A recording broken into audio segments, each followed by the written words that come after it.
Rhythm of ലേണിംഗിന്റെ daily current affairs ക്ലാസ്സിലേക്ക് എല്ലാ കൂട്ടുകാർക്കും സ്വാഗതം. എന്നത്തെയും പോലെ നമ്മൾ ഇന്ന് കറണ്ട് അഫയേഴ്സ് ക്വസ്റ്റ്യൻസ് പഠിക്കുകയാണ്. അതിനു മുമ്പ് നമ്മുടെ ടെലഗ്രാം ചാനലിൽ ജോയിൻ ചെയ്യാത്ത കുട്ടികളുണ്ടെങ്കിൽ ടെലഗ്രാം ചാനൽ ജോയിൻ ചെയ്തോളൂ. മാത്സുമായിട്ട് റിലേറ്റഡ് ആയിട്ടുള്ള ക്ലാസ്സുകളൊക്കെ അപ്ലോഡ് ചെയ്യുമ്പോഴും ഒക്കെ ഞാൻ ചെറിയ ചെറിയ നോട്ട്സ് ഒക്കെ അതിൽ അപ്ലോഡ് ചെയ്യാം, ക്വസ്റ്റ്യൻസ് ഒക്കെ അപ്ലോഡ് ചെയ്യുന്നുണ്ട്. ഇതിന് മുമ്പത്തെ രണ്ട് ക്ലാസ്സിന്റെ ക്വസ്റ്റ്യൻസ് അപ്ലോഡ് ചെയ്തിട്ടുണ്ട്. അതുപോലെ തന്നെ മറ്റ് പ്രധാനപ്പെട്ട പരീക്ഷകളുമായിട്ടുള്ള ബന്ധപ്പെട്ടുള്ള കാര്യങ്ങൾ അറിയാനും മറ്റു ഡീറ്റെയിൽസ് അറിയാനൊക്കെ ചാനലിൽ ജോയിൻ ചെയ്തത് നന്നായിരിക്കും കേട്ടോ. അപ്പൊ ക്ലാസ്സിലേക്ക് കടന്നാലും നമുക്ക് ദയാവധം ഫസ്റ്റ് ക്വസ്റ്റ്യനാണ് നമ്മൾ പറയണേ. ദയാവധം നമുക്ക് എല്ലാവർക്കും അറിയുന്ന ഒരു ചോദ്യമാണ്. ദയാവധം PSCക്ക് ഇഷ്ടമുള്ള ഒരു ചോദ്യമാണ്. ദയാവധവുമായി ബന്ധപ്പെട്ട് പരീക്ഷയ്ക്ക് ചോദിക്കാറുണ്ട്. ഈ ദയാവധം നിയമപരമാക്കിയ ആദ്യത്തെ ലാറ്റിൻ അമേരിക്കൻ രാജ്യം ഏതാണ്? ദയാവധം നിയമപരമാക്കിയ ആദ്യത്തെ ലാറ്റിൻ അമേരിക്കൻ രാജ്യം ഏത് എന്ന് ചോദിച്ചു കഴിഞ്ഞാൽ നമ്മൾ ഉത്തരം എഴുതേണ്ടത് ഏതാണ്? ഉറുഗ്വായ് ആണ്. ഉറുഗ്വായ്. ഈ രാജ്യമാണ് ദയാവധം നിയമപരമാക്കിയ ആദ്യത്തെ ലാറ്റിൻ അമേരിക്കൻ രാജ്യം. ദയാവധം നിയമപരമാക്കിയ ആദ്യത്തെ ലാറ്റിൻ അമേരിക്കൻ രാജ്യം ഏതാണ്? ഉറുഗ്വായ് ആണ്. അടുത്തത് ജപ്പാന്റെ ആദ്യത്തെ വനിതാ പ്രധാനമന്ത്രി ആരാണ്? ജപ്പാനിലെ ആദ്യത്തെ വനിതാ പ്രധാനമന്ത്രിയുടെ പേര് എന്താണ്? ജപ്പാനിലെ ആദ്യത്തെ വനിതാ പ്രധാനമന്ത്രിയുടെ പേര് എന്താണ്? സനെ തക്കായിച്ചി. അവരുടെ പേര് ഇതാണ്, സനെ. എന്താണ്? സനെ തക്കായിച്ചി. ഒരു കാര്യം കൂടി ഇവരെ പഠിക്കുമ്പോൾ നിങ്ങൾ പഠിച്ചു വെക്കുക. ഇവർ ഏത് പാർട്ടിക്കാരിയാണ്? സനെ തക്കായിച്ചി ഏത് പാർട്ടിക്കാരിയാണ്? ലിബറൽ ഡെമോക്രാറ്റിക് പാർട്ടിയാണ്. പാർട്ടി ഏതാണ്? ലിബറൽ ഡെമോക്രാറ്റിക് പാർട്ടിയാണ്. അപ്പൊ ലിബറൽ ഡെമോക്രാറ്റിക് പാർട്ടിക്കാരിയായ സനെ തക്കായിച്ചിയാണ് ജപ്പാന്റെ ആദ്യത്തെ വനിതാ പ്രധാനമന്ത്രി. ദയാവധം നിയമപരമാക്കിയ ആദ്യത്തെ ലാറ്റിൻ അമേരിക്കൻ രാജ്യം ഏതാണ്? ഉറുഗ്വായ് ആണ്. ഇനി തേർഡ് ക്വസ്റ്റ്യനിലേക്ക് വരികയാണ്. എവിടെയാണ് ലൂവർ മ്യൂസിയം സ്ഥിതി ചെയ്യുന്നത്? എവിടെയാണ് ലൂവർ മ്യൂസിയം ഈ അടുത്ത ദിവസങ്ങളിൽ പേപ്പറിൽ സ്ഥിരം നമ്മൾ കണ്ടിരുന്നു. എന്താണ് ലൂവർ മ്യൂസിയത്തിന്റെ പ്രത്യേകത? അതായത് ഫ്രഞ്ച് എന്താ പറയുന്നത്, അവരുടെ ഭരണകൂടത്തിന്റെ രാജകീയ രത്നങ്ങളും ഫ്രാൻസിലെ ചക്രവർത്തിയായിരുന്ന നെപ്പോളിയൻ ബോണപ്പാർട്ടിന്റെ ഭാര്യയുടെ അങ്ങനെയൊക്കെയുള്ള രത്നങ്ങളും അതൊക്കെ ഉണ്ടായിരുന്നു. അത് വിലപിടിപ്പുള്ള പല കാര്യങ്ങൾ ഉണ്ടായിരുന്നതാണ്. അപ്പോ അതൊക്കെ മോഷണം പോയി എന്നൊക്കെ പറഞ്ഞ് നമ്മൾ കണ്ടിട്ടുണ്ടായിരുന്നു അല്ലേ? അപ്പോ ഫ്രാൻസിലെ എന്താ പറയാ, വളരെ ഇമ്പോർട്ടന്റ് ആയതും ലോകത്തിലെ തന്നെ ഏറ്റവും തിരക്കേറിയതുമായിട്ടുള്ള ഒരു മ്യൂസിയമാണ് ലൂവർ മ്യൂസിയം. അപ്പൊ ലൂവർ മ്യൂസിയം എവിടെയാ? നിങ്ങൾക്ക് മനസ്സിലായില്ലേ? എവിടെയാണ് ലൂവർ മ്യൂസിയം സ്ഥിതി ചെയ്യുന്നത്? ഫ്രാൻസിലാണ്. ലൂവർ മ്യൂസിയം എവിടെയാണ്? ഫ്രാൻസിലാണ്. ഇത്രയും കാര്യം ക്ലിയർ ആയോ? എന്താ പറഞ്ഞത്? ദയാവധം നിയമപരമാക്കിയ ആദ്യ ലാറ്റിൻ അമേരിക്കൻ രാജ്യം ഉറുഗ്വായ് ആണ്. ജപ്പാന്റെ ആദ്യത്തെ വനിതാ പ്രധാനമന്ത്രിയുടെ പേര് സനെ തക്കായിച്ചി എന്നാണ്. സനെ തക്കായിച്ചിയുടെ പാർട്ടി ലിബറൽ ഡെമോക്രാറ്റിക് പാർട്ടിയാണ്. ലൂവർ മ്യൂസിയം സ്ഥിതി ചെയ്യുന്നത് എവിടെയാണ്? ഫ്രാൻസിലാണ്. ലൂവർ മ്യൂസിയം എവിടെയാണ്? ഫ്രാൻസിലാണ്. ഇനി നമ്മൾ എപ്പോഴും കേട്ടിട്ടുള്ള ഒരു വിപ്ലവമാണ് ജൻസി വിപ്ലവം. ജൻസി വിപ്ലവത്തെ ജൻസി വിപ്ലവം ഇതിനു മുന്നും ഞാൻ നിങ്ങളോട് ജൻസി വിപ്ലവത്തെ കുറിച്ച് പറഞ്ഞിട്ടുണ്ട്. ഇന്നും ജൻസി വിപ്ലവവുമായി ബന്ധപ്പെട്ടിട്ടുള്ള വേറൊരു ചോദ്യമാണ്. ജൻസി വിപ്ലവത്തെ തുടർന്ന് ഏത് രാജ്യത്തെ പ്രസിഡന്റിനെയാണ് ഇംപീച്ച് ചെയ്തത്? ജൻസി വിപ്ലവത്തെ തുടർന്ന് ഏത് രാജ്യത്തെ പ്രസിഡന്റിനെയാണ് ഒരു രാജ്യത്തെ പ്രസിഡന്റിനെ ഇംപീച്ച് ചെയ്തു? ഏത് രാജ്യത്തെ പ്രസിഡന്റിനെയാണ് ജൻസി വിപ്ലവത്തെ തുടർന്ന് ഇംപീച്ച് ചെയ്തത്? എവിടത്തെയാണ്? മഡഗാസ്കർ. മഡഗാസ്കർ. ക്ലിയർ ആയോ മക്കളെ? അപ്പൊ ജൻസി പ്രക്ഷോഭത്തെ തുടർന്ന് ഏത് രാജ്യത്തെ പ്രസിഡന്റിനെയാണ് ഇംപീച്ച്മെന്റ് ചെയ്തത്? എവിടത്തെയാണ്? മഡഗാസ്കറിലെ പ്രസിഡന്റ്. ലൂവർ മ്യൂസിയം എവിടെയാണ്? ഫ്രാൻസിലാണ്. ജപ്പാന്റെ ആദ്യ വനിതാ പ്രധാനമന്ത്രി ആരാണ്? സനെ തക്കായിച്ചിയാണ്. ജപ്പാന്റെ ആദ്യത്തെ വനിതാ പ്രധാനമന്ത്രിയായ സനെ തക്കായിച്ചിയുടെ പാർട്ടി ഏതാണ്? ലിബറൽ ഡെമോക്രാറ്റിക് പാർട്ടിയാണ്. ദയാവധം നിയമപരമാക്കിയ ആദ്യ ലാറ്റിൻ അമേരിക്കൻ രാജ്യം ഏതാണ്? ഉറുഗ്വായ് ആണ്. അടുത്തത് ഫിഫ്ത് ക്വസ്റ്റ്യൻ നോക്കിയേ നിങ്ങള്. ലോകത്തെ ഏറ്റവും മലിനീകരിക്കപ്പെട്ട നഗരം ഏതാണ്? ലോകത്ത് ഏറ്റവും കൂടുതൽ മലിനീകരിക്കപ്പെട്ട നഗരം. വളരെ ഇമ്പോർട്ടന്റ് ആണ്. ഇത്തരം ചോദ്യങ്ങളൊക്കെ തന്നെ പരീക്ഷയ്ക്ക് ചോദിക്കാറുണ്ട്. ലോകത്തെ ഏറ്റവും കൂടുതൽ മലിനീകരിക്കപ്പെട്ട നഗരങ്ങളുടെ പട്ടിക പ്രസിദ്ധീകരിച്ചു. അതിൽ വീണ്ടും ഒന്നാമതെത്തിയത് ആരാണ്? അപ്പൊ എപ്പോഴും ഇവര് തന്നെയാണ് ഒന്നാമതെന്ന് നമ്മൾ മനസ്സിലാക്കുക. ലാഹോർ ആണ്. എവിടെയാണ്? പാകിസ്ഥാനിലാണ്. അപ്പൊ ലോകത്തെ മലിനീകരിക്കപ്പെട്ട നഗരങ്ങളുടെ പട്ടികയിൽ ഒന്നാമതെത്തിയത് ലാഹോർ ആണ്. ജൻസി വിപ്ലവത്തെ തുടർന്ന് ഏത് രാജ്യത്തെ പ്രസിഡന്റിനെയാണ് ഇംപീച്ച്മെന്റിന് വിധേയനാക്കിയത്? മഡഗാസ്കറിലെ പ്രസിഡന്റിനെ. ലൂവർ മ്യൂസിയം സ്ഥിതി ചെയ്യുന്നു ഫ്രാൻസില്. ജപ്പാന്റെ വനിതാ പ്രധാനമന്ത്രി സനെ തക്കായിച്ചി. സനെ തക്കായിച്ചിയുടെ പാർട്ടി ലിബറൽ ഡെമോക്രാറ്റിക് പാർട്ടി. ദയാവധം നിയമപരമാക്കിയ ലാറ്റിൻ അമേരിക്കൻ രാജ്യം ഉറുഗ്വായ്. ദയാവധം നിയമപരമാക്കിയ ലാറ്റിൻ അമേരിക്കൻ രാജ്യം ഉറുഗ്വായ്. ജപ്പാന്റെ ആദ്യ വനിതാ പ്രധാനമന്ത്രി സനെ തക്കായിച്ചി. ജപ്പാന്റെ ആദ്യത്തെ വനിതാ പ്രധാനമന്ത്രിയായ സനെ തക്കായിച്ചിയുടെ party liberal democratic party. Louvre museum സ്ഥിതി ചെയ്യുന്നത് ഫ്രാൻസ്. ജൻസി വിപ്ലവത്തെ തുടർന്ന് ഏത് രാജ്യത്തെ പ്രസിഡന്റിനെ ഇംപീച്ച്മെന്റിന് വിധേയനാക്കി? മഡഗാസ്കർ. ലോകത്തെ ഏറ്റവും മലിനീകരിക്കപ്പെട്ട നഗരങ്ങളുടെ പട്ടികയിൽ വീണ്ടും ഇടം നേടിയത്, ഒന്നാം സ്ഥാനത്ത് ഇടം നേടിയത് ലാഹോർ. 5 ക്വസ്റ്റ്യൻ നിങ്ങൾ പഠിച്ചില്ലേ? ഇനി അടുത്ത 5 ക്വസ്റ്റ്യനിലേക്ക് പോവാണ് നമ്മള്. മഹാരാഷ്ട്രയിലെ ഔറംഗാബാദ് റെയിൽവേ സ്റ്റേഷന്റെ പുതിയ പേര് എന്താണ്? മഹാരാഷ്ട്രയിലെ ഔറംഗാബാദില് ഒരു റെയിൽവേ സ്റ്റേഷൻ ഉണ്ട്.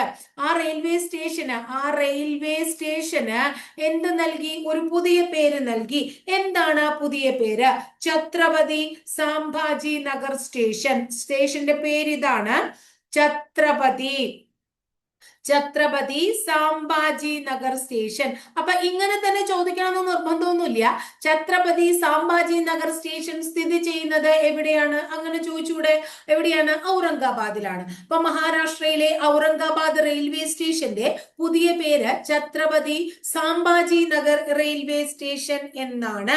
ഇനി 2025 ഒക്ടോബർ മാസത്തില് ഇന്ത്യയിലേക്ക് ഒരാള് സന്ദർശിച്ചു. ഒക്ടോബർ മാസത്തില് ഇന്ത്യയിലേക്ക് സന്ദർശനത്തിനെത്തിയത് ശ്രീലങ്കയുടെ പ്രധാനമന്ത്രിയാണ്. ആരാണ്? ശ്രീലങ്കൻ പ്രധാനമന്ത്രിയാണ്. ആരാണ് ശ്രീലങ്കൻ പ്രധാനമന്ത്രി? ഡോക്ടർ ഹരിണി അമരസൂര്യ. ആരാണ്? ഡോക്ടർ ഹരിണി അമരസൂര്യ. അപ്പൊ ഡോക്ടർ ഹരിണി അമരസൂര്യ ആരാണ്? ശ്രീലങ്കൻ പ്രധാനമന്ത്രിയാണ്. 2025 ഒക്ടോബർ മാസത്തിൽ ഇന്ത്യ സന്ദർശിച്ച ശ്രീലങ്കൻ പ്രധാനമന്ത്രി doctor Harini Amarasuriya. Aurangabad railway station എവിടെയാണത്? മഹാരാഷ്ട്ര അല്ലെ? മഹാരാഷ്ട്രയിലെ ഔറംഗാബാദ് റെയിൽവേ സ്റ്റേഷന്റെ പുതിയ പേര് ഛത്രപതി സാംഭാജി നഗർ റെയിൽവേ സ്റ്റേഷൻ എന്നാണ്. ഇനി കേന്ദ്ര ആരോഗ്യ കുടുംബക്ഷേമ മന്ത്രാലയത്തിന്റെ കേന്ദ്ര ആരോഗ്യ കുടുംബക്ഷേമ മന്ത്രാലയം ഒന്ന് പഠിച്ചു വെക്കുക. കേന്ദ്ര ആരോഗ്യ കുടുംബക്ഷേമം. കേന്ദ്ര ആരോഗ്യ കുടുംബക്ഷേമ മന്ത്രാലയം ട്ടോ. കേന്ദ്ര ആരോഗ്യ കുടുംബക്ഷേമ മന്ത്രാലയത്തിന്റെ പ്രഥമ മാനസിക ആരോഗ്യ അംബാസിഡർ, ആദ്യത്തെ മാനസികാരോഗ്യ അംബാസിഡർ ആയി നിയമിതനായത് അല്ലെങ്കിൽ നിയമിതയായത് ആരാണ്? അംബാസിഡറായി നിയമിതയായത് ദീപിക പാദുക്കോൺ ആണ്. അപ്പോ സിനിമാ താരമാണ് അല്ലെ? ദീപിക പാദുക്കോൺ. ക്ലിയർ ആയോ? എന്താണ് നമ്മൾ ഇവിടെ പഠിച്ചത്? കേന്ദ്ര ആരോഗ്യ കുടുംബക്ഷേമ മന്ത്രാലയത്തിന്റെ ആദ്യത്തെ മാനസിക ആരോഗ്യ അംബാസിഡറായി നിയമിതയായത് സിനിമാ താരമായ ദീപിക പാദുക്കോൺ ആണ്. 2025 ഒക്ടോബർ മാസത്തിൽ ശ്രീലങ്കൻ പ്രധാനമന്ത്രിയായ ഹരിണി അമരസൂര്യ ഇന്ത്യ സന്ദർശിച്ചു. മഹാരാഷ്ട്രയിലെ ഔറംഗാബാദ് റെയിൽവേ സ്റ്റേഷന് ഛത്രപതി സംഭാജി നഗർ എന്ന് പറയുന്ന പുതിയ ഒരു പേര് നൽകി. അടുത്തിടെ London books of world record. ഏതാണ് record? London books of world record. കുറേയധികം വേൾഡ് റെക്കോർഡുകൾ ഉണ്ട്. അതിൽ ലണ്ടൻ ബുക്സ് ഓഫ് വേൾഡ് റെക്കോർഡിനെ കുറിച്ചാണ് നമ്മൾ പഠിക്കുന്നത്. London books of world record. അതിൽ ലണ്ടൻ ബുക്സ് ഓഫ് വേൾഡ് റെക്കോർഡിൽ ഇടം നേടിയ ഒരു ജനക്ഷേമ പദ്ധതി ഏതാണ്? ഈ ജനക്ഷേമ പദ്ധതി മുമ്പ് നമ്മൾ പഠിച്ചിട്ടുണ്ട്. ആ പദ്ധതിയുടെ പേര് ശക്തി എന്നാണ്. ശക്തി പദ്ധതി ആരാണ് കൊണ്ടുവന്നത്? കർണാടക ഗവൺമെന്റ് ആണ്. അപ്പൊ ലണ്ടൻ ബുക്സ് ഓഫ് വേൾഡ് റെക്കോർഡിൽ ഇടം നേടിയ ജനക്ഷേമ പദ്ധതിയാണ് ശക്തി. എവിടത്തെ പദ്ധതിയാണ്? കർണാടകയിലെ പദ്ധതിയാണ്. ലണ്ടൻ ബുക്സ് ഓഫ് വേൾഡ് റെക്കോർഡിൽ ഇടം നേടിയ കർണാടകയിൽ നിന്നുള്ള ജനക്ഷേമ പദ്ധതിയുടെ പേര് ശക്തി എന്നാണ്. ക്ലിയർ ആയില്ലേ നിങ്ങൾക്ക്? ഇനി അടുത്തത് മുൻ മന്ത്രിയാണ്, CPM നേതാവാണ് EP ജയരാജൻ. മുൻ മന്ത്രിയാണ് അദ്ദേഹം, അതുപോലെ തന്നെ CPM നേതാവാണ്. അദ്ദേഹത്തിന്റെ പേര് EP ജയരാജൻ എന്നാണ്. അദ്ദേഹത്തിന്റെ ആത്മകഥയുടെ പേരെന്താണ്? EP ജയരാജന്റെ ആത്മകഥ, അദ്ദേഹത്തിന്റെ ആത്മകഥ ഇതാണ് എന്റെ ജീവിതം. ഏതാണ്? ഇതാണ് എന്റെ ജീവിതം. അപ്പൊ EP ജയരാജന്റെ ആത്മകഥയാണ് ഇതാണ് എന്റെ ജീവിതം. അദ്ദേഹം ആരാണ്? മുൻ മന്ത്രിയാണ്, CPM നേതാവാണ്. മുൻ മന്ത്രിയും CPM നേതാവുമായ EP ജയരാജന്റെ ആത്മകഥ ഇതാണ് എന്റെ ജീവിതം. മഹാരാഷ്ട്രയിലെ ഔറംഗാബാദ് റെയിൽവേ സ്റ്റേഷന്റെ പുതിയ പേര് Chhatrapati Sambhaji Nagar railway station. 2025 October മാസത്തിൽ ഇന്ത്യ സന്ദർശിച്ച ശ്രീലങ്കൻ പ്രധാനമന്ത്രി ഡോക്ടർ ഹരിണി അമരസൂര്യ. കേന്ദ്ര ആരോഗ്യ കുടുംബക്ഷേമ മന്ത്രാലയം ആദ്യമായിട്ട് മാനസിക ആരോഗ്യ അംബാസിഡർ പദവി നൽകിയത് ആർക്കാണ്? ദീപിക പാദുക്കോണിനാണ്. ലണ്ടൻ ബുക്സ് ഓഫ് വേൾഡ് റെക്കോർഡിൽ ഇടം നേടിയ കർണാടകയിൽ നിന്നുള്ള ജനക്ഷേമ പദ്ധതി ഏതാണ്? ശക്തിയാണ്. EP ജയരാജൻ ആരാണ്? അദ്ദേഹം നമ്മുടെ മുൻ മന്ത്രി, CPM നേതാവൊക്കെയാണ്. അദ്ദേഹത്തിന്റെ ആത്മകഥ ഇതാണ് എന്റെ ജീവിതം. ഇപ്പൊ നിങ്ങൾ 10 കറണ്ട് അഫയേഴ്സ് കാണാതെ പഠിച്ചു. ഞാൻ പഠിപ്പിക്കുമ്പോൾ ഓരോന്നും നിങ്ങൾ ഒപ്പം പിന്നെ വീണ്ടും വീണ്ടും പറയുകയാണെങ്കിൽ അത് നമ്മൾ കാണാതെ പഠിച്ചു പോകും മക്കളെ. അതിന് വേണ്ടിയിട്ടാണ് ടീച്ചർ ഇത് റിപ്പീറ്റ് ചെയ്യുന്നത്. ഇനി അടുത്തത് നമ്മള് മുമ്പ് പഠിച്ചിട്ടുള്ളതാണ്, പുതിയ കുട്ടികൾക്ക് വേണ്ടിയിട്ട് പറയാണ്. ഭൂട്ടാനിൽ നിന്ന് കുറെ ആൾക്കാര് കേരളത്തിലേക്ക് കുറെ വാഹനങ്ങൾ കൊണ്ടുവന്നു. ഭൂട്ടാനിൽ നിന്ന് വാഹനങ്ങൾ കൊണ്ടുവരികയാണ്, അനധികൃതമായിട്ടാണ് വാഹനങ്ങൾ കൊണ്ടുവന്നത്. അതില് 36 വാഹനങ്ങൾ നമ്മുടെ കസ്റ്റംസ് പിടിച്ചെടുത്തു. എത്രയാണ്? 36 വാഹനങ്ങൾ കസ്റ്റംസ് പിടിച്ചെടുക്കുകയുണ്ടായി. ആ കസ്റ്റംസ് പിടിച്ചെടുത്ത ആ നീക്കത്തിന്റെ ഓപ്പറേഷന്റെ പേര് എന്താണ്? പേപ്പറിലും TV-യിലും ഒക്കെ നമ്മൾ ധാരാളം കണ്ടിട്ടുള്ളതായിരുന്നു. മമ്മൂട്ടിയുടെ മോന്റെ അങ്ങനെ കുറെ ആൾക്കാരുടെയൊക്കെ വാഹനങ്ങൾ പിടിച്ചെടുത്തു എന്നൊക്കെ പറഞ്ഞ് നമ്മൾ കണ്ടു. ആ ഓപ്പറേഷന്റെ പേര് നുംകോർ ഓപ്പറേഷൻ എന്താണ്? അതായത് ഭൂട്ടാൻ ഭാഷയിൽ നുംകോർ എന്നാൽ വാഹനം എന്നാണെന്നൊക്കെ ഞാനത് മുമ്പ് പറഞ്ഞു തന്നിട്ടുണ്ട് നിങ്ങൾക്ക് കേട്ടോ. പുതിയ കുട്ടികളെ ഉദ്ദേശിച്ചിട്ടാണ്. എത്രയും നമ്മൾ വീണ്ടും വീണ്ടും പഠിച്ചാലും ഇപ്പൊ ഒരു 20 ക്വസ്റ്റ്യൻ പഠിക്കുമ്പോൾ അതിലൊരു 2-3 എണ്ണം അധികം നമ്മൾ മുമ്പ് പഠിച്ചാലൊന്നും അത് അധികമാവില്ല. എത്ര പ്രാവശ്യം നമ്മൾ റിപ്പീറ്റ് ചെയ്യണോ അത്രയും നിങ്ങളുടെ മനസ്സിൽ ആ ക്വസ്റ്റ്യൻ പതിയുമെന്ന് നിങ്ങൾ മനസ്സിലാക്കുക കേട്ടോ.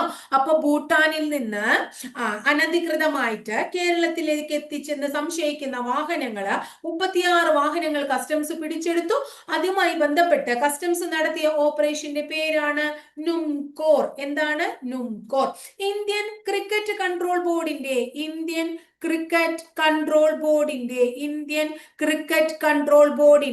പുതിയ പ്രസിഡന്റിന്റെ പേരെന്താണ്?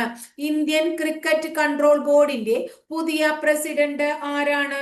മിഥുൻ മൻഹാസ് ആണ്. ആരാണ്? മിഥുൻ മൻഹാസ് ആണ്. Mithun Manhas. Indian cricket control ബോർഡിന്റെ പുതിയ പ്രസിഡന്റ് മിഥുൻ മൻഹാസ് ആണ്. ഭൂട്ടാനിൽ നിന്ന് അനധികൃതമായിട്ട് കേരളത്തിലേക്ക് വന്ന വാഹനങ്ങൾ 36 വാഹനങ്ങൾ ആര് പിടിച്ചെടുത്തു? കസ്റ്റംസ് പിടിച്ചെടുത്തു. ആ ഓപ്പറേഷന്റെ പേര് എന്താണ്? നുംകോർ എന്നാണ്. എന്താണ്? നുംകോർ. ഇനി അടുത്ത ചോദ്യം, നമ്മുടെ ദാദാ സാഹിബ് ഫാൽക്കെ അവാർഡ് എല്ലാവർക്കും അറിയുന്നതാണ്. ദാദാ സാഹിബ് ഫാൽക്കെ അവാർഡ് അത് ആർക്കാ കിട്ടിയെന്ന് ചോദിച്ചു കഴിഞ്ഞാൽ അത് എന്താണ്, എന്താ പറയാ, ടീച്ചർ എന്തിനാ ഇങ്ങനെ ചോദിക്കണേന്ന് നിങ്ങൾ പറയും. അതായത് അതെല്ലാവർക്കും അറിയും, നമുക്കറിയാം. അതിൽ ഇപ്പൊ ലഭിച്ചത് നമുക്ക് എല്ലാവർക്കും വളരെയധികം ഇഷ്ടമുള്ള ആർക്കാണ്? മോഹൻലാലിനാണ്. ഈ മോഹൻലാലിന് ദാദാ സാഹിബ് ഫാൽക്കെ അവാർഡ് കിട്ടിയില്ലേ മക്കളെ? എത്രാമത്തെ, ഏത് വർഷത്തെ കിട്ടിയ? 2023 കിട്ടിയ. ടീച്ചറുടെ ചോദ്യം ഇതൊന്നല്ല, ഇത് എത്രാമത്തെ പുരസ്കാരമാണ്? 55ാമത്തെ പുരസ്കാരമാണ് കേട്ടോ. എത്രാമത്തെയാണ്? 55-ാമത്തെ. അപ്പൊ 55-ാമത്തെ ദാദാ സാഹിബ് ഫാൽക്കെ അവാർഡ് ജേതാവാണ് ആര്? മോഹൻലാൽ അല്ലെ. അപ്പൊ എന്തിനാ കൊടുക്കണേത്? ചലച്ചിത്ര രംഗത്തെ സമഗ്ര സംഭാവനകൾക്കാ കൊടുക്കണേ. എന്തുകൊണ്ടാ കൊടുത്തു തുടങ്ങിയേ? 1969 മുതലാ കൊടുത്തു തുടങ്ങിയേ. ഫാൽക്കെ അവാർഡ് നേടുന്ന എത്രാമത്തെ മലയാളിയാണ് മോഹൻലാല്? രണ്ടാമത്തെ മലയാളിയാണ്. അപ്പൊ ഇതിനു മുമ്പ് ആർക്കാ കിട്ടിയേക്കണേ മലയാളി? അടൂർ ഗോപാലകൃഷ്ണനാണ് കിട്ടിയത്. അടൂരിന് കിട്ടിയ വർഷം എന്നാണ്? 2004-ലാണ് ആർക്ക് കിട്ടിയത്? അടൂരിന് കിട്ടിയത്. 2004-ൽ അടൂറിന് കിട്ടി. അപ്പൊ നമുക്ക് ഇതിനു മുമ്പ് 2002-ൽ ആർക്കാ കിട്ടിയെന്നും കൂടി, സോറി 2022-ൽ ആർക്കാ കിട്ടിയെന്നും കൂടി ഒന്ന് ഓർത്തു വെച്ചേ മക്കളെ നിങ്ങള്. മിഥുൻ ചക്രവർത്തിക്കാണ്. ഇതും ഞാൻ മുമ്പ് ക്ലാസ് എടുത്ത് തന്നിട്ടുള്ളതാണ്. മിഥുൻ ചക്രവർത്തിക്കാണ്. ആർക്കാണ്? മിഥുൻ ചക്രവർത്തിക്ക്. പറഞ്ഞത് ഒക്കെ റിപ്പീറ്റേഷൻ ആണ്, എന്നാലും ഒന്നും കൂടി ഞാൻ പറഞ്ഞു എന്ന് മാത്രമേ ഉള്ളൂ. അപ്പൊ ദാദാ സാഹിബ് ഫാൽക്കെ അവാർഡ് 2023 ദാദാ സാഹിബ് ഫാൽക്കെ അവാർഡ് മോഹൻലാലിന് ലഭിച്ചു. എത്രാമത്തെ അവാർഡ് എന്ന് മാത്രം ഓർത്തു വയ്ക്കുക? 55-ാമത്തെ അവാർഡ്. അത് മാത്രം ഓർത്താലൊന്നും പോരാ, കുറെ കാര്യങ്ങൾ ഓർക്കാണ്ട്. ഞാൻ ഇപ്പോ അതായത് ഈ ഒരു ക്വസ്റ്റ്യനെ കോൺസെൻട്രേറ്റ് ചെയ്ത് പറഞ്ഞു എന്ന് മാത്രം. 1969-ൽ കൊടുത്തു തുടങ്ങി. ആദ്യം നേടിയ മലയാളി അടൂർ ഗോപാലകൃഷ്ണൻ, രണ്ടാമത് നേടിയ മലയാളി മോഹൻലാല്. 2023-ലെ അവാർഡ് മോഹൻലാലിന്. 22-ലെ അവാർഡ് ആർക്ക്? മിഥുൻ ചക്രവർത്തിക്ക്. ആർക്ക്? മിഥുൻ ചക്രവർത്തിക്ക്. ഇത്രയും കാര്യം ക്ലിയർ ആയോ? ഇനി കേരള രാജ്ഭവൻ, നമ്മുടെ കേരള രാജ്ഭവൻ ഇല്ലേ? രാജ്ഭവന്റെ വിശേഷങ്ങൾ, കേരള രാജ്ഭവന്റെ വിശേഷങ്ങൾ നിങ്ങൾക്ക് അറിയണോ? ആ രാജ്ഭവന്റെ വിശേഷങ്ങൾ അറിയാൻ നിങ്ങൾ ഒരു മാസിക വായിച്ചോളൂ. ആ മാസികയുടെ പേരെന്താണ്? രാജഹംസം എന്നാണ്. അപ്പൊ കേരള രാജ്ഭവന്റെ വിശേഷങ്ങൾ അറിയാൻ പുറത്തിറങ്ങിയ മാസികയുടെ പേര് രാജഹംസം എന്നാണ്. കേരള രാജ്ഭവന്റെ വിശേഷങ്ങൾ അറിയാൻ ഈയിടെ പുറത്തിറങ്ങിയ മാസിക രാജഹംസം. ദാദാ സാഹിബ് ഫാൽക്കെ അവാർഡ് 2023-ലെ അവാർഡ് മോഹൻലാൽ നേടി. എത്രാമത്തെ അവാർഡ്? 55-ാമത്തെ അവാർഡ്. ഇന്ത്യൻ ക്രിക്കറ്റ് കൺട്രോൾ ബോർഡിന്റെ പുതിയ പ്രസിഡന്റ് ആര്? മിഥുൻ മൻഹാനാണ്. മിഥുൻ മൻഹാനാണ്. മിഥുൻ മൻഹാസ് ആണ് കേട്ടോ. മിഥുൻ മൻഹാസ്, എനിക്കൊരു സംശയം തോന്നി. മിഥുൻ മൻഹാസ് ആണ്. അതുപോലെ മിഥുൻ മൻഹാസ് ആണ്. ഭൂട്ടാനിൽ നിന്ന് കേരളത്തിലേക്ക് നമ്മള് വാഹനങ്ങളൊക്കെ കൊണ്ടുവന്നു അനധികൃതമായിട്ട്. 36 കസ്റ്റംസ് പിടിച്ചു. ആ ഓപ്പറേഷൻ നുംകോർ ഓപ്പറേഷൻ. എന്താണ്? നുംകോർ ഓപ്പറേഷൻ. ഇനി യൂറോപ്പില് ഒരു സംഗീത മത്സരമുണ്ട്. ആ യൂറോപ്പിലെ സംഗീത മത്സരത്തിന്റെ പേര് എന്താണെന്നറിയോ നിങ്ങൾക്ക്? യൂറോവിഷൻ എന്നാണ്. യൂറോപ്പിലെ വളരെ പ്രശസ്തമായിട്ടുള്ള ഒരു സംഗീത മത്സരത്തിന്റെ പേര് യൂറോവിഷൻ എന്നാണ്. അങ്ങനെ യൂറോവിഷന് ബദലായിട്ട് റഷ്യ എന്ത് ചെയ്തു? റഷ്യയും ഒരു എന്താ പറയുന്നത്, പുതിയ ഒരു സംഗീത മത്സരം കൊണ്ടുവരികയാണ്. അത് മുൻ സോവിയറ്റ് സംഗീത മത്സരമാണ്. അപ്പൊ റഷ്യ വീണ്ടും പുനർജീവിപ്പിച്ച റഷ്യയുടെ സംഗീത മത്സരം ഏത് എന്ന് ചോദിച്ചാൽ ഇന്റർവിഷൻ എന്നാണ്. എന്താണ് പേര്? ഇന്റർവിഷൻ. അപ്പൊ ഒരു കാര്യം നിങ്ങൾ മനസ്സിലാക്കേണ്ടത്, യൂറോവിഷൻ യൂറോപ്പിന്റെ സംഗീത മത്സരമാണെങ്കിൽ ഇന്റർവിഷൻ റഷ്യയുടെ സംഗീത മത്സരം. യൂറോവിഷൻ യൂറോപ്പിന്റെ സംഗീത മത്സരമാണെങ്കിൽ ഇന്റർവിഷൻ റഷ്യയുടെ സംഗീത മത്സരം. യൂറോവിഷൻ സംഗീത മത്സരം നടന്നുകൊണ്ടിരിക്കുന്നുണ്ട്. ഈ ഇന്റർവിഷൻ സംഗീത മത്സരത്തിന്റെ പ്രത്യേകത എന്താണ്? അത് ആദ്യം മുൻ സോവിയറ്റ് സംഗീത മത്സരമായിട്ട് നടന്നിട്ടുണ്ടായിരുന്നു. പിന്നെ അത് തൽക്കാലത്ത് കുറെ നാളായിട്ട് നിർത്തിവെച്ചേക്കായിരുന്നു. റഷ്യ ഇപ്പൊ വീണ്ടും അത് കൊണ്ടുവന്നു. ഏതാണ്? ഇന്റർവിഷൻ. കഴിഞ്ഞില്ലേ? അപ്പൊ 15 ക്വസ്റ്റ്യൻ കഴിഞ്ഞില്ലേ? ഭൂട്ടാനിൽ നിന്ന് അനധികൃതമായി കേരളത്തിലേക്ക് എത്തിയ 36 വാഹനങ്ങൾ കസ്റ്റംസ് പിടിച്ചെടുത്തു. അതുമായി ബന്ധപ്പെട്ട ഓപ്പറേഷൻ നുംകോറിന്റെ മീനിങ് വാഹനം. ഇന്ത്യൻ ക്രിക്കറ്റ് കൺട്രോൾ ബോർഡിന്റെ പുതിയ പ്രസിഡന്റ് മിഥുൻ മൻഹാസ്. ദാദാ സാഹിബ് ഫാൽക്കെ അവാർഡ് മോഹൻലാലിന് 2023-ലെ അവാർഡ് കിട്ടി. എത്രാമത്തെ അവാർഡ്? 55-ാമത്തെ. ആദ്യം നേടിയത് 1969-ലാണ്. ആദ്യം കൊടുത്തത് ഏതിനാണ്? 1969-ലാണ്. 2004-ൽ ഈ അവാർഡ് നേടുന്ന ആദ്യ മലയാളി അടൂർ ഗോപാലകൃഷ്ണൻ. 2022-ൽ ഈ അവാർഡ് നേടി മിഥുൻ ചക്രവർത്തി. രാജ്ഭവന്റെ വിശേഷങ്ങൾ അറിയാൻ നമ്മൾ ഇനി ഒരു മാസിക വായിച്ചാൽ മതി. മാസികയുടെ പേര് രാജഹംസം. ഇനി യൂറോപ്പിന്റെ സംഗീത മത്സരം യൂറോവിഷൻ. അതുപോലെ തന്നെ റഷ്യയുടെ സംഗീത മത്സരം ഇന്റർവിഷൻ. റഷ്യ ഈ അടുത്ത കാലത്താണ് അത് തുടങ്ങിയത്. മുൻ സോവിയറ്റ് യൂണിയന്റെ സംഗീത മത്സരമായിരുന്നു. അതിപ്പോ വീണ്ടും തുടങ്ങിയതാണ് ഈ സംഗീത മത്സരം. ക്ലിയർ ആയോ? ഇനി അടുത്ത ചോദ്യം ഏതാണ്? അടുത്തിടെ പാകിസ്ഥാനുമായി പ്രതിരോധ കരാർ ഒപ്പുവെച്ച രാജ്യം ഏതാണ്? ആരുമായിട്ട്? പാകിസ്ഥാനുമായി എന്ത് ഒപ്പുവെച്ചു? പാകിസ്ഥാനുമായിട്ട് പ്രതിരോധ കരാർ ഒപ്പുവെച്ചു? പാകിസ്ഥാനുമായിട്ട് പ്രതിരോധ കരാർ ഒപ്പുവെച്ച രാജ്യം ഏത് എന്ന് ചോദിച്ചു കഴിഞ്ഞാൽ നമ്മൾ പറയണം സൗദി അറേബ്യ. ഏതാണ്? Saudi Arabia. ഏതാ? Saudi Arabia. അപ്പൊ പാകിസ്ഥാനുമായി പ്രതിരോധ കരാർ ഒപ്പുവെച്ചത് ആരാണ്? സൗദി അറേബ്യ ആണ്. ക്ലിയർ ആയോ? ആരാണ്? സൗദി അറേബ്യ ആണ്. ഇനി അടുത്തത് 2026 ഓസ്കാർ 2026 ഓസ്കർ പുരസ്കാരത്തിന് വേണ്ടിയിട്ട് ഇന്ത്യയുടെ ഔദ്യോഗിക എൻട്രി ആയത് ഏതാണ്? ഇന്ത്യയുടെ ഔദ്യോഗിക എൻട്രി ആയത് ഒരു ഹിന്ദി ചിത്രമാണ്. ഹിന്ദി ചിത്രമാണ്. അതിന്റെ പേര് ഹോം ബൗണ്ട് എന്നാണ്. എന്താ അതിന്റെ പേര്? ഹോം ബൗണ്ട് എന്നാണ്. ഹോം ബൗണ്ടിന്റെ സംവിധായകൻ നീരജ് ഗൈവാൻ ആണ്. ഹോം ബൗണ്ടിന്റെ സംവിധായകൻ നീരജ് ഗൈവാൻ ആണ്. നീരജ് ഗൈവാൻ ആണ്. ക്ലിയർ ആയോ മക്കളെ? അപ്പൊ പാകിസ്ഥാനുമായി ഈ അടുത്തിടെ പ്രതിരോധ കരാർ ഒപ്പിട്ടത് സൗദി അറേബ്യ.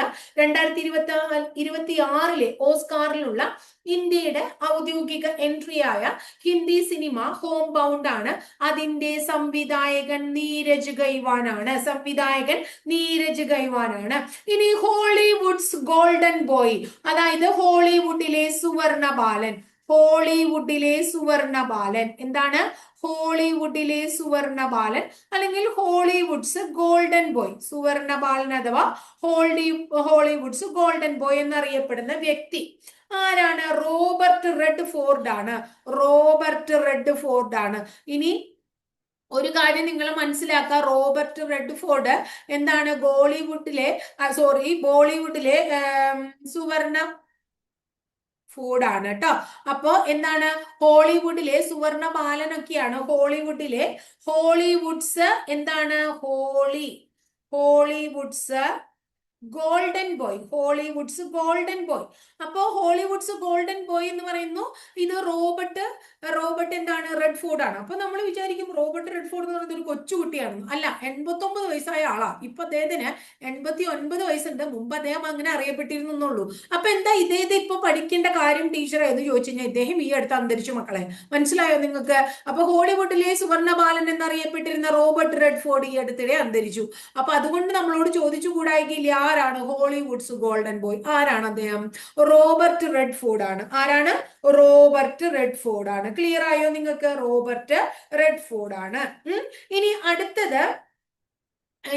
അടുത്ത ചോദ്യം, ആരാണ് തലമുറയുടെ ഹൃദയതാളം? അടുത്ത ഇതുപോലെ തന്നെ ഒരു പേരാണ് തലമുറയുടെ ഹൃദയതാളം.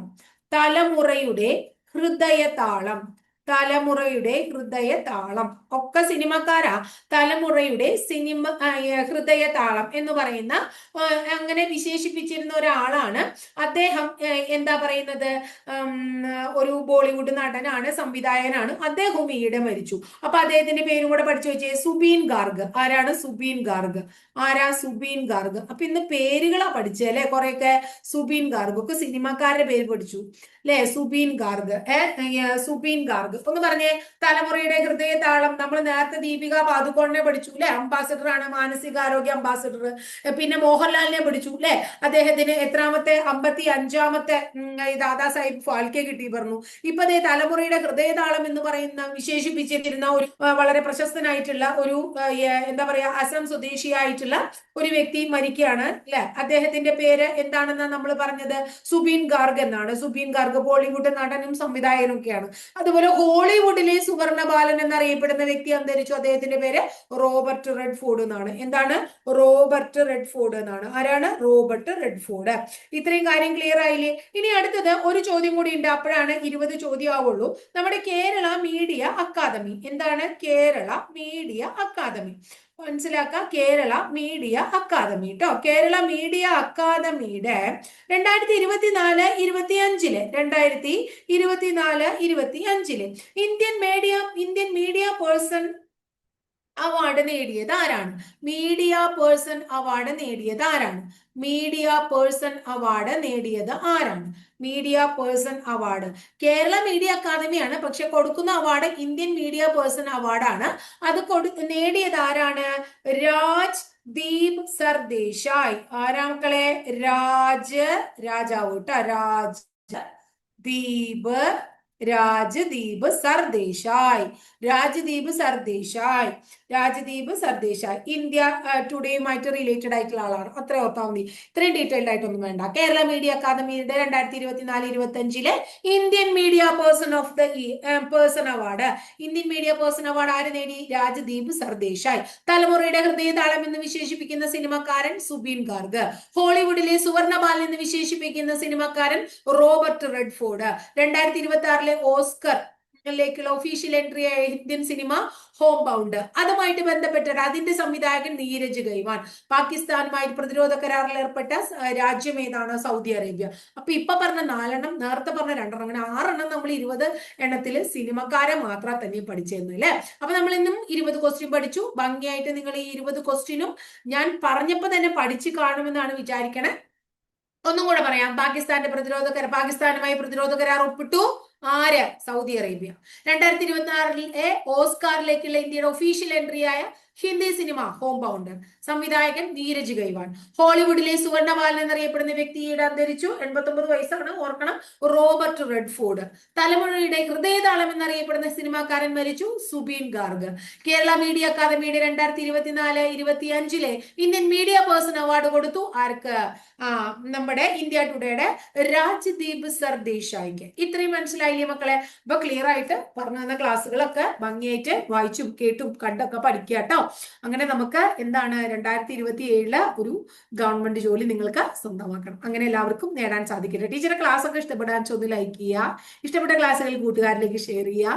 ആദ്യമായിട്ട് ചാനൽ കാണുന്നവർ ഒന്ന് സബ്സ്ക്രൈബ് ചെയ്യുക കേട്ടോ. അതോടൊപ്പം ബെല്ലൈക്കൺ കൂടി ഒന്ന് എനേബിൾ ചെയ്താൽ ഞാൻ ഓരോ ദിവസം അപ്ലോഡ് ചെയ്യുന്ന വീഡിയോസ് കൃത്യമായിട്ട് നോട്ടിഫിക്കേഷൻ ആയിട്ട് ലഭിക്കും.